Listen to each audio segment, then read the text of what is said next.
Hello guys, this is me Sanchita and welcome back to this channel of learning. आज का जो हमारा topic है वो है मॉडल वर्ब्स। तो चलिए आज इसे साथ में कवर करते हैं। पहली चीज़ें, मॉडल्स होते क्या हैं?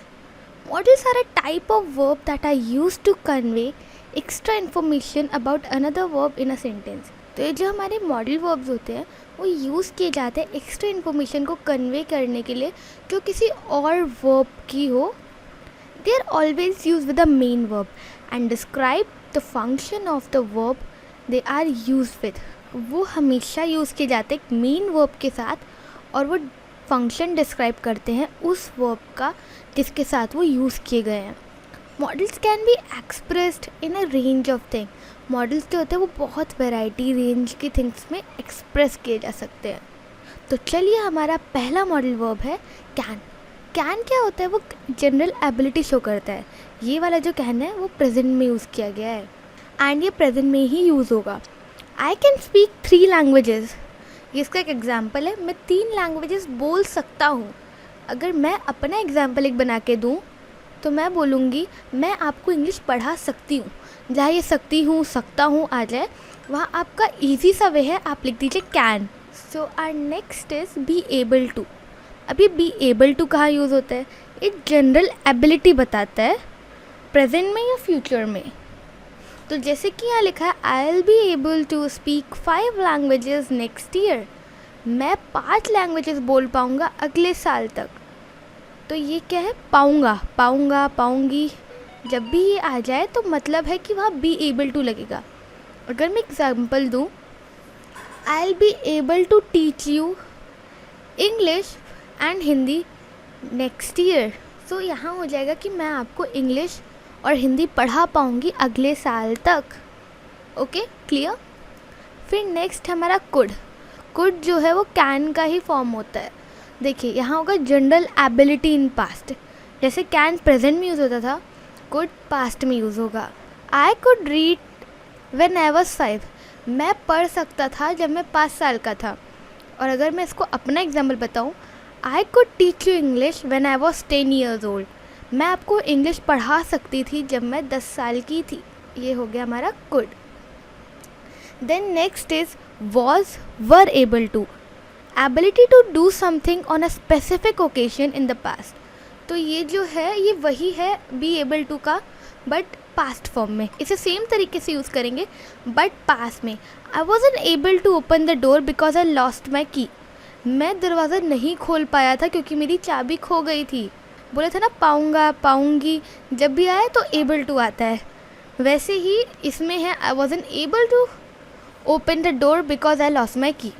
अगर मैं फिर आपको अपना एग्जाम्पल दूँ, I wasn't able to teach you English when I was 5 years old. मैं आपको इंग्लिश नहीं पढ़ा सकती थी जब मैं 5 साल की थी।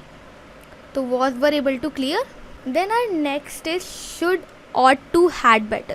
तो ये तब यूज़ किया जाता है जब आप किसी को एडवाइस दो कि तुमको ये करना चाहिए, नहीं करना चाहिए, इन सब के लिए।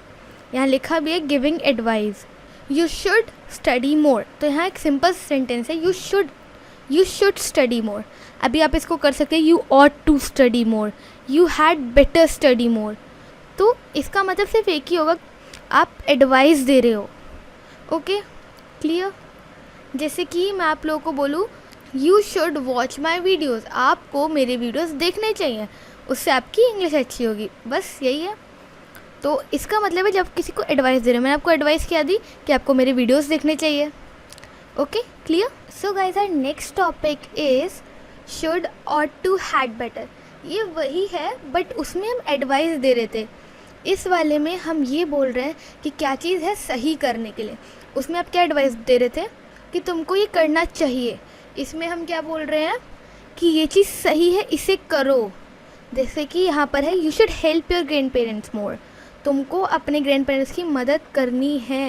मतलब इसमें आपको बता रहे हैं, मतलब सेम स्लैंग होगा, सेम सब कुछ होगा, बट बताया जा रहा है कि तुमको अपने ग्रैंड पेरेंट्स की मदद करनी चाहिए, वो सही काम है, करो।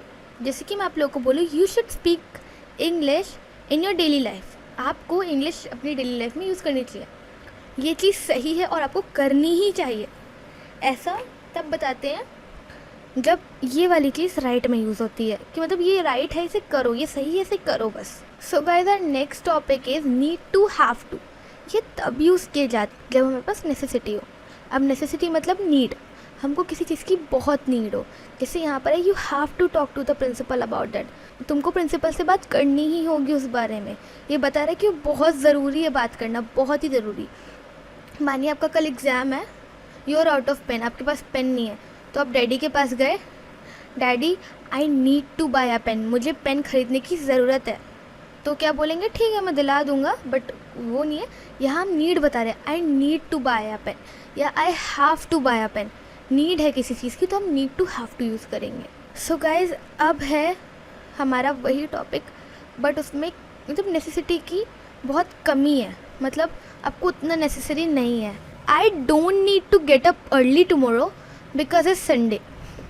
अब यहाँ बोल रहे हैं मेरे को कोई ज़रूरत नहीं है कल, अब यहाँ पर बोल रहे हैं मुझे कोई ज़रूरत नहीं है कल सुबह जल्दी उठने की क्योंकि कल संडे है भाई।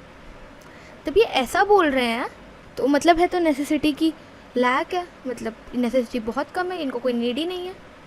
अगर आप मानिए आपका एग्ज़ाम नहीं है कल, आपने पापा से बोला I don't need to buy a pen, तो कहेंगे ठीक है, मतलब मेरे को पेन खरीदने की कोई ज़रूरत नहीं है। ओके, ये हमेशा नेगेटिव में यूज़ होगा ये वाला, जब आपको लैक ऑफ नेसेसिटी बतानी हो।